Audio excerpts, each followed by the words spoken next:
드리옵나이다. 아멘. 며칠 전에 반가운 발표가 있었죠. 내일부터 실내에서 마스크 착용에 대한 의무가 해제된다, 그렇게 합니다. 아직 실내에서는 마스크 착용에 대한 의무가 적용되긴 하지만 그래도 조금씩 이 코로나를 벗어나는 새로운 변화의 시대를 우리가 맞고 있다 하는 것을 우리가 이제 느끼게 되는 것입니다.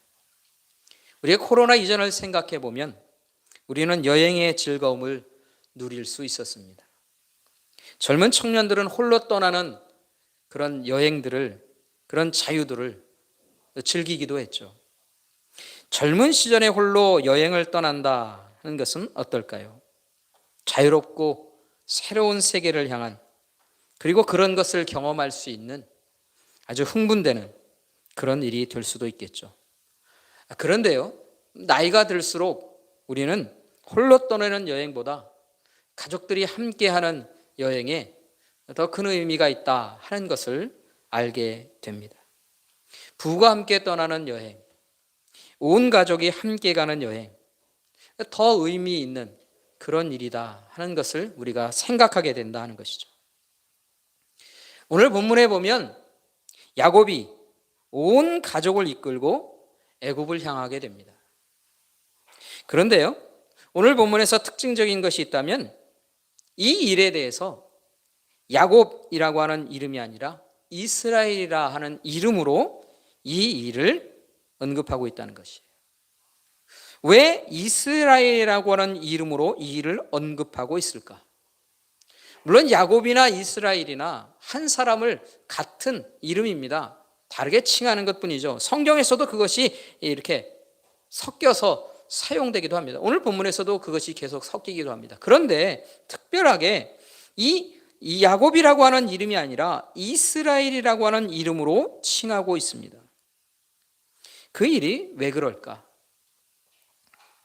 이 야곱이 아니라 이스라엘이라고 하는 이름을 여기서 지칭하고 있는 것은 이 야곱이 애굽으로 내려가는 그 일이 개인적인 일이 아니다는 것이에요. 이 일은 민족적인 차원에서 일어나는 일이다 하는 것이에요. 그래서 좀 더 큰 민족적인 이름인 이스라엘이라고 하는 그 이름을 사용하고 있는 것이죠. 1절에서 보면 이 야곱이 부엘세바라고 하는 곳에서 하나님 앞에 희생 제사를 드립니다. 우리처럼 예배를 드렸다 하는 것이에요. 이 성경에서 나타나고 있는 이 부엘세바라고 하는 것은 이스라엘이 이제 만들어졌을 때 그 영토를 얘기할 때 단에서부터 부엘세바라고 하는 말을 보통 씁니다. 이 말은 이 가나안 땅의 남쪽의 끝이라고 하는 의미가 있는 것이에요. 결국 이 야곱이 가나안 땅의 남쪽 끝에서 하나님께 제사를 드리고 있다 하는 것이에요. 이제 이 부엘세바를 지나게 되면 애굽 땅으로 이제 들어가게 되는 것입니다. 이 애굽 땅에 들어가기 전에 야곱이 하나님께 이제 여기서 예배를 드리고 있다 하는 것이에요. 여러분, 야곱이 어떤 생각을 하게 되었을까요? 이 부엘세바에서 마지막 이 가나안 땅의 끝자락에서 예배드리면서 무슨 생각을 하게 되었을까요? 여러분, 과거에 야곱이 이 부엘세바에 살았던 적이 있었죠. 아버지 이삭이 가나안 사람들에게 계속 쫓겨다녔어요. 그래서 여기저기서 우물을 파게 되었죠. 그래서 계속 쫓겨다니면서 우물을 파서 우물을 얻게 되었을 때 마지막으로 정착했던 곳이 바로 이 부엘세바예요. 그리고 이곳에 살면서 야곱은 이곳에 태어납니다. 이곳에 살 때에 형 에서의 장자권을 빼앗아요. 그리고 형을 피해서 하란으로 도망가게 되죠. 이 도망가게 될 때에 부엘세바에서 출발하는 거예요. 왜냐하면 거기서 살았기 때문에. 여러분, 하란에서 어떤 일이 있었습니까? 참으로 어렵고 힘겨운 그런 시간들을 보내었어요. 이런 인생의 사건들을 경험했던 그곳이, 그 시작점이 어디냐면 이 브엘세바라는 것이에요. 이 브엘세바에서부터 하란이라고 하는 그 먼 곳까지 떠나게 되는 인생의 변환점, 그 시작점이 바로 브엘세바였다 하는 것이에요. 그런데 이 브엘세바에 또다시 와서 제사 드리면서 새로운 인생의 길을 이제 가려고 하는 거예요. 애굽으로 내려간다는 것이. 그러면 이제 이 애굽에서는 어떤 일이 있게 될까요? 무슨 일이 일어나게 되겠느냐 하는 것이에요. 창세기 47장을 보면 야곱이 이제 애굽에 내려가서 애굽 왕 바로를 만났을 때 나눴던 이야기가 소개되고 있는데요. 47장 8절과 9절에 보면 우리가 잘 아는 이야기입니다. 야곱이 바로에게 이렇게 말합니다. 8절 말씀입니다. 창세기 47장 8절. 바로가 야곱에게 묻되 내 나이가 얼마냐? 야곱이 바로에게 아뢰되 내 나그네 길의 세월이 130년이니이다. 내 나이가 얼마 못 되니 우리 조상의 나그네 길의 연조에 미치지 못하나 험악한 세월을 보내었나이다. 야곱이요, 자신의 인생을 바로 앞에 소개하는 거예요. 그러면서 하는 말이 뭐냐면 내가 험악한 세월을 지냈다. 쉽지 않고 어려운 시대를, 어려운 인생길을 걸어왔다. 그렇게 말하고 있는 것이에요. 이 야곱의 인생이 어땠습니까? 야곱은요, 태어나기 전부터 어머니 뱃속에서부터 싸우고 투쟁하던 사람이에요. 형 에서와 같이 씨름했던 사람이다. 그리고 형과 아버지를 속이는 비열한 방법을 통해 장자권을 빼앗은 사람이에요. 형 에서가 이제 죽이겠다고 협박하고 위협하자 도망치듯이 하란으로 도망간 사람입니다. 이 하란에서는 좀 인생이 편했습니까? 속임장이 삼촌 라반에게 속아가지고 고생했어요. 수십 년 동안. 그러나 결국 하나님의 은혜를 힘입어서 삼촌 라반을 꺾고 거부가 되어서 다시 돌아오게 되죠. 이게 야곱의 인생이었어요.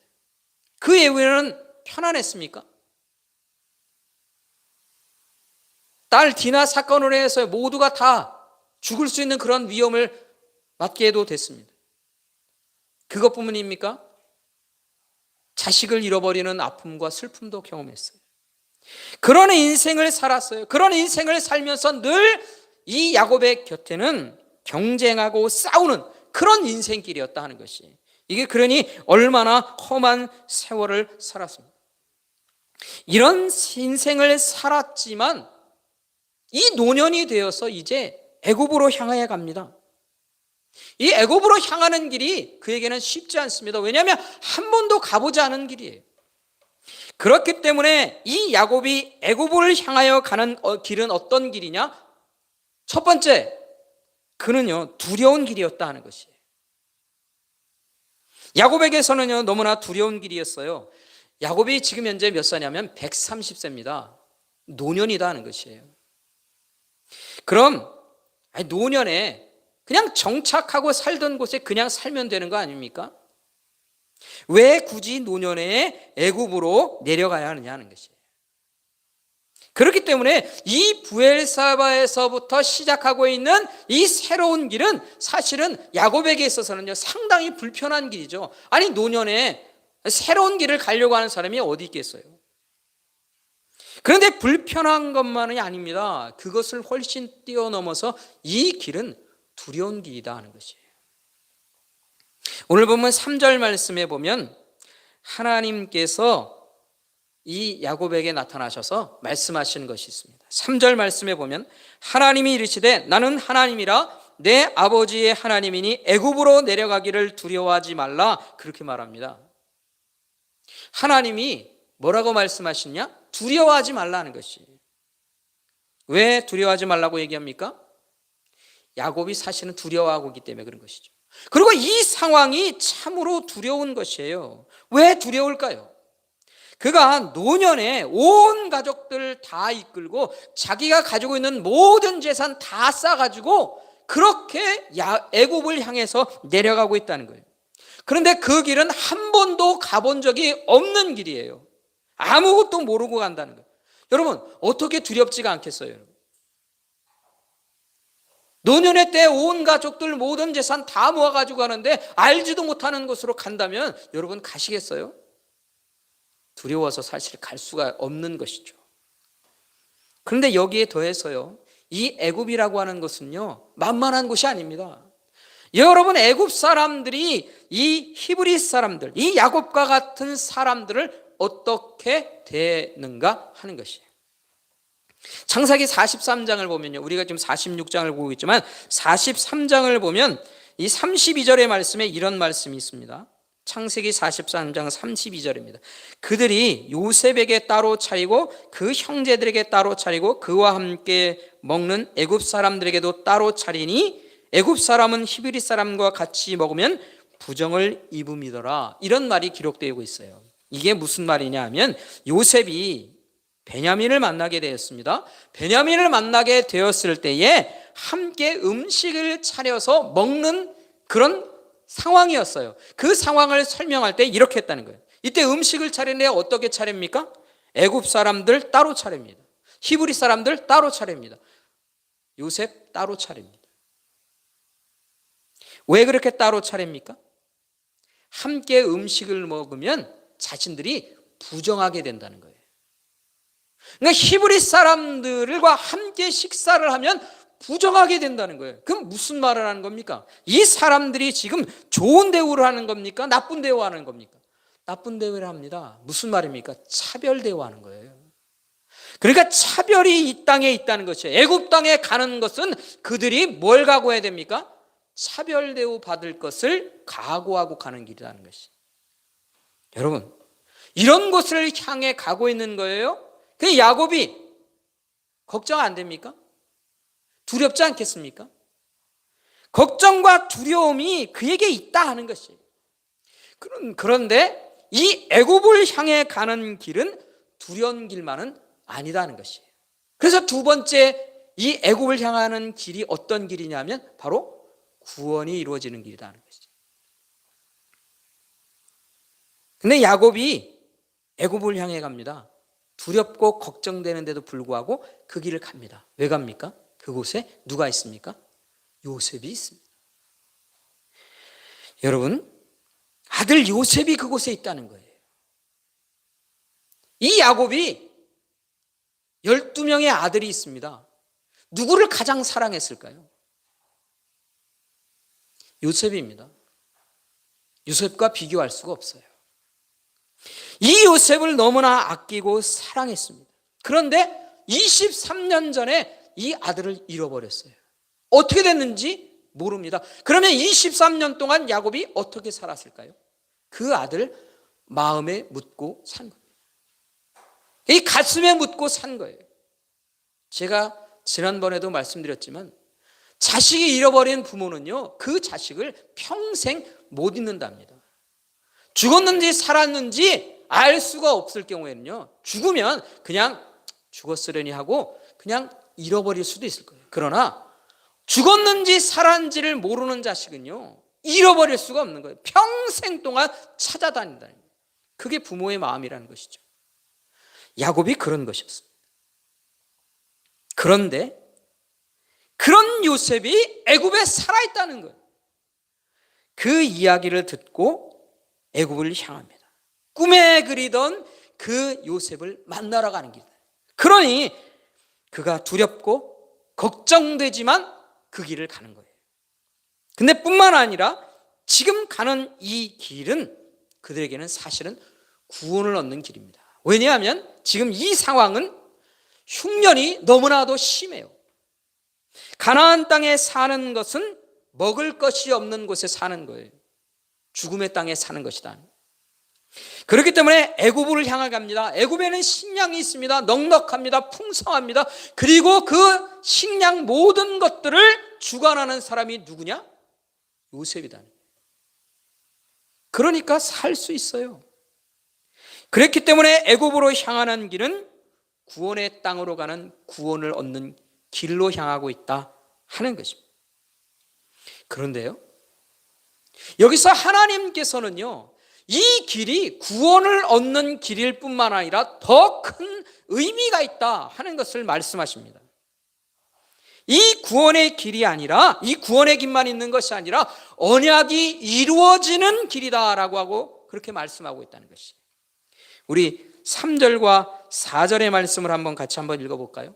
오늘 보면 3절과 4절의 말씀을 함께 한번 읽어보겠습니다. 함께 하겠습니다. 하나님이 이르시되 나는 하나님이라 내 아버지의 하나님이니 애굽으로 내려가기를 두려워하지 말라. 내가 거기서 너로 큰 민족을 이루게 하리라. 내가 너와 함께 애굽으로 내려가겠고 반드시 너를 인도하여 다시 올라올 것이며 요셉이 그의 손으로 내 눈을 감기리라 하셨더라. 하나님께서 이 야곱에게 말씀하시는 거예요. 여러분, 언약이 이루어진다고 얘기합니다. 이 언약은 누구와의 언약입니까? 그의 조상이었던 아브라함과 하나님이 하셨던 언약이에요. 하나님께서 아브라함을 부르실 때 두 가지 약속을 하셨죠. 한 가지는 땅에 대한 약속이에요. 또 한 가지는 자손에 대한 약속이죠. 너희의 자손이 수없이 많게 될 것이다. 그래서 창세기 15장 4절과 5절의 말씀에 보면 하나님이 약속하셨던 이야기가 있습니다. 창세기 15장입니다. 4절 말씀에 보면 여호와의 말씀이 그에게 임하여 이르시되 그 사람이 내 상속자가 아니라, 이 아브라함이 상속자 생각할 때 자식이 없으니까 엘리에셀이 상속자가 될 것이다 그렇게 말씀했어요. 그러자 하나님이 말씀하시죠. 그 사람 아니라는 거예요. 내 몸에서 날 자가 내 상속자가 되리라 하시고 그를 이끌고 밖으로 나가 이르시되 하늘을 우러러 뭇별들을 셀 수 있나 보라. 또 그에게 이르시되 내 자손이 이와 같으리라. 여러분, 하늘의 뭇별 셀 수 있습니까? 못 센다는 거예요. 왜? 너무나 많아서. 이게 그 의미입니다. 하나님께서 하늘의 별과 같이 수많은 자손들을 너에게 줄 것이다. 하나님이 그 약속하신 거예요. 그런데 야곱에게 뭐라고 얘기하시느냐면 그 약속이 이제 이루어진다는 겁니다. 어디서? 애굽에서. 애굽으로 내가는 그 길이 바로 이 약속이 이루어지는 길이다. 하나님이 말씀하고 계신 것이에요. 여러분, 우리가 창세기 46장을 읽습니다. 46장 27절의 말씀에 보면 이 애굽으로 향했던 야곱의 가족들이 얼마인가? 70명이라고 이렇게 소개하고 있어요. 그런데 그 후에 약 400년이 지난 후에 이 애굽 땅을 떠나는 출애굽한 백성들이 얼마냐? 남자들, 장정들, 전쟁에 나갈 수 있는 장정들로 숫자를 셌는데 60만이 넘는 거예요. 그러면 남자들이 아닌 여자들과 아이들과 노인들과 이 모든 인구들을 다 따지면 몇 명이냐? 학자들이 생각하는 건 한 200만 명이 넘는다는 것이. 여러분, 몇 명이 내려갔어요? 70명 내려갔어요. 나올 땐 몇 명 나옵니까? 200만 명이 넘는 거예요. 400년 동안에. 그러면 그냥 되게 오랜 기간이니까 70명에서 200만 되는 거 뭐 그럴 수 있지 않은 거 아닙니까? 여러분, 이 당시가 그렇게 우리처럼 그렇게 쉽게 인구가 늘어나는 그런 게 아닌 거예요. 70명에서 200만 명이 늘어가는 건요, 거의 불가능에 가까운 거예요. 그런데 이런 엄청난 숫자가 되었습니다. 하나님께서 그 약속하신 것을 이루어 주신 거예요. 그렇기 때문에 그 숫자가 폭발적으로 늘어나기 때문에 이 애굽의 왕 바로가 무서워하는 거예요. 이스라엘 백성들의 인구가 너무 많이 늘어난다는 겁니다. 그 정도인 것이. 하나님께서 이제 야곱이 애굽으로 내려가는 길은 어떤 길이냐? 이 약속이, 엄청난 하나님의 언약이 이루어지는 길이다. 그렇게 말씀하고 계시다는 거예요. 복된 길입니다. 풍성한 은혜를 입는 길입니다. 인간이 셀 수 없고 인간이 상상할 수 없는 놀라운 일들이 이루어지는 길이다 하는 것이에요. 그런데 문제는 뭡니까? 야곱이 이거 다 압니까? 이거 볼 수 있습니까? 400년 후에 일어나는 일이란 말이에요. 그러니까 야곱이 알 수는 없는 길입니다. 그래서 야곱은 이 길을 내려가면서 하나님의 말씀만 듣고 믿음으로만 내려가는 거예요. 믿음으로 하나님의 길을 간다 하는 것입니다. 여러분, 이것이 바로 하나님의 백성들이 하나님의 길을 따르는 삶의 모습이에요. 삶의 방법이다 하는 것입니다. 그렇기 때문에 하나님의 백성들이 하나님의 길을 따라가는 것에는 어려움이 있는 거예요. 왜? 알지 못하니까, 경험하지 못했으니까, 쉽게 깨달을 수 없으니까. 하나님의 시간은요, 아니 이 일이 400년 후에 일어나는 일이라니까요. 그러니까 인간들은요, 이 하나님의 시간 앞에 있기 때문에 이 부족한 100년밖에 살지 못하고 끝나는 인생이기 때문에 하나님의 길을 따라가는 것이 쉽지가 않은 거예요. 사랑하는 성도 여러분, 우리가 하나님의 길을 따라간다고 하는 것이 어떨까요? 우리가 하나님의 길을 따라가는 하나님의 백성들로 산다는 것이 어떨까요? 이 야곱과 같은 것이 아닐까요? 하나님의 백성들이 산다고 하는 것이 바로 이와 같은 것입니다. 우리가 주님의 말씀을 따라 순종한다고 결심하고 각오하고 다짐합니다. 그리고 하나님의 길을 따라가려고 합니다.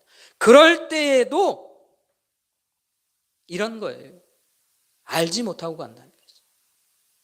그래서 때로는 우리에게는 하나님의 길을 따라가는 것, 하나님의 길 앞에 순종하는 것이 불편한 일인 거예요. 때로는 손해보는 것 같아요. 내가 왜 해야 하는지 그 이유를 모르는 것 같아요. 아니, 안 해도 되는데 괜히 하는 것 같아요.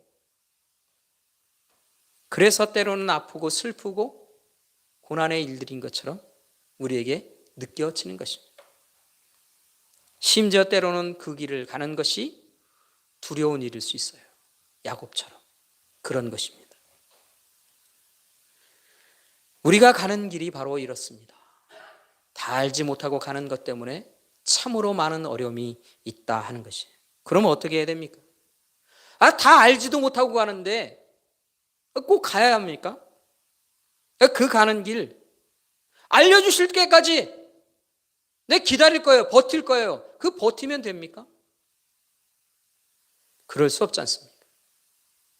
그래서 하나님의 사람들은 하나님께서 말씀하시는 그 길이 어렵고 힘겨워도 그 길을 가야만 하는 것입니다. 그래서 참 어렵고 힘겹습니다. 그렇다면 어떻게 가야 할까요? 어떻게 해야 이 하나님께서 가라고 하시는 그 길을 우리가 잘 따라갈 수 있을까요? 어떻게 해야 하나님께서 말씀하시는 그 길을 두렵고 어렵고 불편하고 때로는 우리가 고통당하는 길 같은 그 길을 잘 갈 수 있을까요? 그 방법이 뭘까요? 우리가 한번 생각해 봅니다. 첫 번째, 그 길을 갈 수 있는 방법, 늘 하나님께 묻고 가는 것입니다. 여러분, 하나님께서 우리에게 가라고 하시는 길일 때, 그 길에 설 때 우리는 늘 하나님께 물어보면 되는 겁니다. 여러분, 하나님께 그 길을 묻는 거예요. 하나님께서 가라고 하시는 그 길을 내가 확신하고 있다면 언제나 그 길에서 하나님 앞에 늘 물어보는 거예요. 하나님, 내가 이 길을 가야 합니까? 하나님, 내가 이 길을 어떻게 가면 좋을까요? 하나님, 내가 이 길을 갖는 것이 맞습니까? 그렇다면 하나님, 내게 용기를 주세요. 계속해서 하나님과 대화하며 물으며 그렇게 따라가는 것입니다.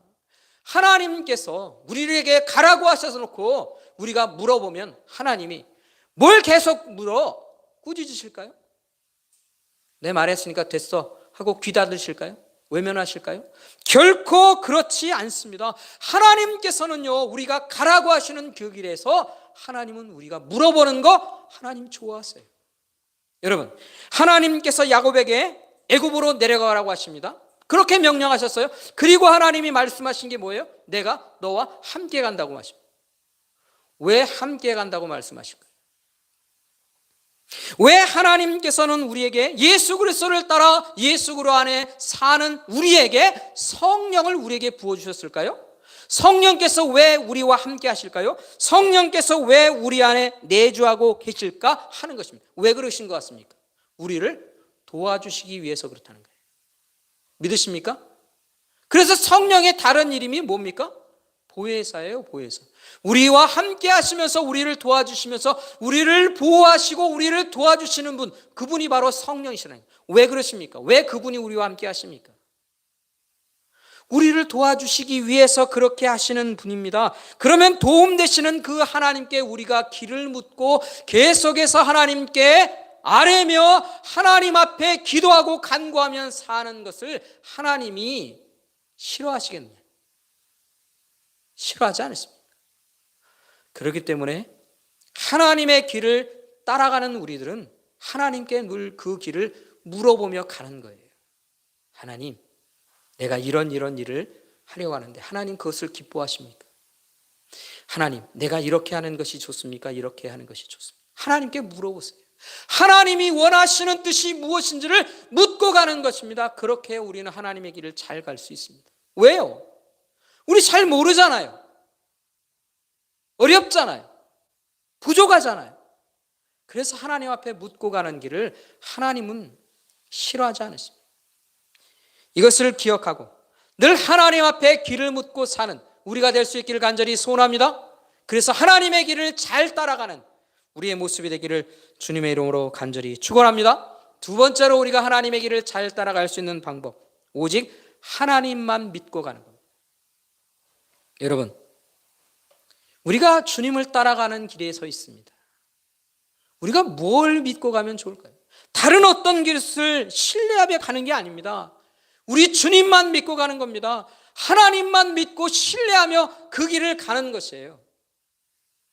하나님이 계획하신 길로 가는 것입니다. 여러분, 인간들이 세우는 계획이나 다짐은요, 서로의 이해관계가 틀어지면요, 완전히 무너집니다. 그 길이 이루어질 수가 없어요. 그 인간의 이해관계라고 하는 것이 얼마나 쉽게 변하는 것입니까? 우리가 정치인들을 보면 알잖아요. 얼마나 사람들이 쉽게 움직입니까? 왜 움직입니까? 이해타산을 다 따지니까 그래요. 그게 인간의 길이란 말이에요. 그런데 하나님의 길은 어떻습니까? 하나님이 계획하신 길은 영원한 길이에요. 불변합니다. 하나님께서 붙드시고 계신 계획은요, 틀어짐이 없습니다. 실패하는 일이 없다는 거예요. 성경을 통해 오늘 우리에게 뭐를 말씀하십니까? 하나님께서 계획하신 그 일이 400년 후에 이루어집니다. 하나님은 400년 동안의 온 길을 가지고 하나님이 계획하시고 야곱을 이끌고 신고 있는 거예요. 그게 하나님이란 말이에요. 누가 이루십니까? 하나님만이 이루시는 거예요. 아무도 모른다니까요. 그러니 하나님께서 그 길로, 그 실패하지 않는 길로, 하나님이 붙드시는 길로 우리를 가라고 하시는 거예요. 우리를 이끄시는 거예요. 그러니 누구를 믿고 가면 됩니까? 하나님만 믿고 가는 거예요. 여러분, 다른 것을 보지 마세요. 하나님만 의지하세요. 하나님만 신뢰하세요. 하나님이 내게 말씀하셔서 가라고 하시는 길이 있으면 하나님만 신뢰하며 가시기 바랍니다. 사랑하는 성도 여러분, 오직 하나님만 신뢰하며 하나님께서 이끄시는 길로 나가는 우리가 될 수 있기를 간절히 바랍니다. 하나님과 함께 동행하는 길, 하나님이 말씀하시는 길로 순종하며 나가는 길은 결코 후회함이 없는 길이에요. 결코 우리에게 손해나는 길이 아니고 결코 실패할 수 없는 길입니다. 그런데 우리는 어떻습니까? 그런데 우리는 하나님이 말씀하시는 그 길에서 때로 우리의 믿음이 연약해서 머뭇거려요. 주저하고 있습니다. 때로는 그 길을 외면할 수도 있습니다. 그렇게 우리가 살아오지 않았을까요? 우리의 삶이 혹시 그렇게지 않았습니까? 하나님께서는 우리에게 수없이 놀라운 은혜를 우리에게 준비하고 계시고 그렇게 우리를 이끄시는데 우리가 주저하고 있는 거예요. 우리가 외면하고 있는 거예요. 그렇게 되면 하나님의 그 놀라운 은혜의 일들은 우리의 인생 가운데 채워질 수가 없는 거예요. 이제 우리는 새롭게 결심해야 됩니다. 하나님께서 가라 하시면, 하나님이 가라고 하시는 그 말씀이 우리에게 임하면 나는 간다. 하나님이 가라고 하시는 말씀으로 나는 살아간다. 그런 결심으로, 다짐으로 우리는 살아가야 하는 줄 믿습니다. 그게 하나님의 사람들이 사는 길입니다. 사는 방법입니다. 다른 것은 없습니다. 하나님만 바라보고 하나님이 말씀하시면 그 말씀에 순종하며 따라가는 그런 인생이 되어서 그 인생길 가운데 하나님이 주시는 생명을 얻고 하나님께서 늘 신실하신 모습으로 우리에게 풍성하게 채워주시는 그 은혜를 누리며 사는 그런 귀하고 복된 인생들 되기를 주님의 이름으로 축원합니다. 우리 모두가 그런 인생 되기를 주님의 이름으로 간절히 축원합니다. 기도하겠습니다. 아버지 하나님,